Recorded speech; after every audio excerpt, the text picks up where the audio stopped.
अस्सलामुअलैकुम। आप देख रहे हैं के न्यूज चैनल। खबर शामिल करते हैं कनाडा से हमारे नुमाइंदे सैयद वजाहत अली शाह की रिपोर्ट के मुताबिक पाकिस्तान की तरह कनाडा में भी यौम दिफा जोशो खरोश से मनाया गया।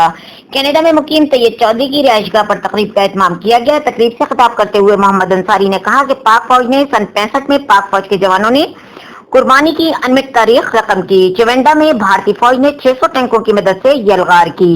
पाक फौज के जवानों ने सीने पर बम बांधकर टैंकों के नीचे लेटकर भारतीय फौज का हमला नाकाम बनाया। इसी तरह लाहौर बीआरबी नहर के किनारे पाक फौज के जवानों ने भारतीय फौज का लाहौर जिमखाना में जश्न मनाने का ख्वाब चकनाचूर कर दिया। तकरीब के आखिर में शोहदा की रूह को इसाले सवाल पहुंचाने के लिए दुआ खैर भी कराई गई। आखिर में मेहमानों की खातिर तवाज़ा मुख्तलिफ खानों से की गई।